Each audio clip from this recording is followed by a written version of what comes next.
here at my workbench to paint the B-17, and my friend Bowie here has joined me, so she's just going to walk around while we work. Thanks, Bowie. Bye. Okay, so I've got my B-17 at the point where everything is masked off, everything is puttied, everything is ready for primer. And as you can see, anywhere that it was open is now closed, so no primer will get through. And the primer serves a twofold purpose. The primer is obviously to prep the surface to accept paint, whatever paint I choose. In my case, I'm going to use Mission Models paints. These are really good paints, and they're matched really nicely to historical aircraft colors, a lot of them. So basically, primer is for that, but it's also so that I can shoot primer over the puttied areas, you know, along the spine of the aircraft and the tail area and the nose area. I'll shoot the primer on, then I'll see if there's any spots where I puttied that need to be feathered and trimmed, and you'll see. When I shoot it, I'll show you. There will definitely be areas here that I'll have to go back, put a little more putty on, sand it, and then put a final coat of primer on. Okay, so let's get ready and we'll shoot some primer. Let's take a quick look at the tools and the paint that we're going to use to prime this aircraft. I'm going to use a double action airbrush. This is a Pache Vision airbrush, and the reason I use this one, I really like the Pache air guns. I like the Vision gun. This is an internal mix double action gravity feed brush, and the thing I like about this, and I use this for bigger aircraft or bigger models in general, you can put a fan head attachment on the heavy nozzle and needle so that you get wider spray areas. And from what you've seen of this aircraft, this is a big model, so I need to be able to spray big areas, you know, as I go along. So Pache Vision double action with the fan head. We're going to use Mission Models paints. I'm going to use the Mission Models primer, and that's this gray primer right here.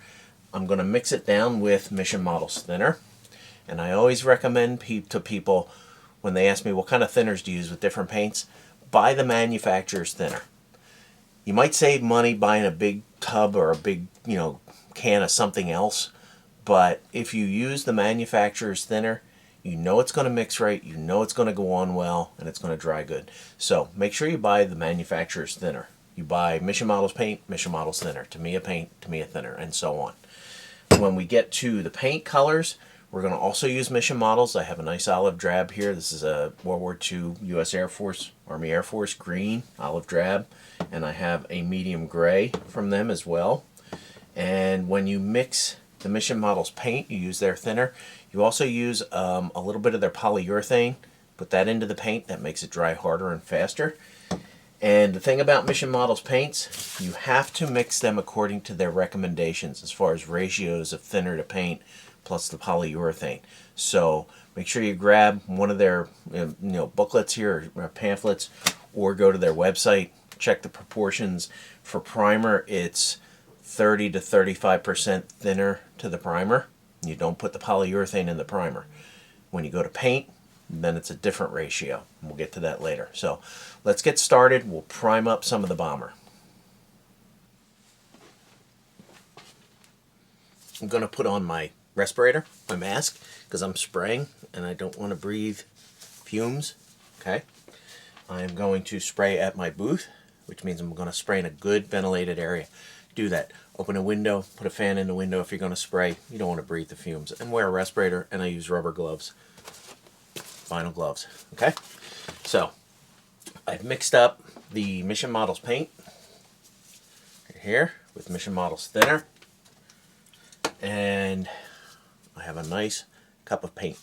So what I'm going to do is I've pulled over a few smaller parts of the airplane, like ailerons and the rudder and so forth, like that. And I'm just going to test out the primer on these to make sure I don't need to adjust it by putting a little more paint in or a little more thinner. Okay, but it looks good. So take my Pache Vision airbrush, pop the lid off of it, and we'll just basically grab a few popsicle sticks for mixing. We'll just put some of this paint in here. Careful. Let's set the paintbrush here. off the cup. Always be neat. And we're ready to spray. I'm shooting out of an air compressor at about 17 pounds right now, PSI. We will turn on. What I'm going to do is I'm going to put my mask on, turn the booth on, and I'll paint for a little bit, and then I'll meet you on the other side. Okay?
So everything is primed now. All the major components have a coating of primer on them to prep them for paint. But before I can do that, my next job is to go in and look at all the areas where I filled with primer, or with putty rather, and make sure I don't have to clean it up a little bit more, put a little more putty. Then I'll put a final coat of primer on it and go to paint. And I'll get my sub-assemblies put together while I'm doing that. So stay tuned for the next part. Hopefully the next step will be putting paint on the B-17.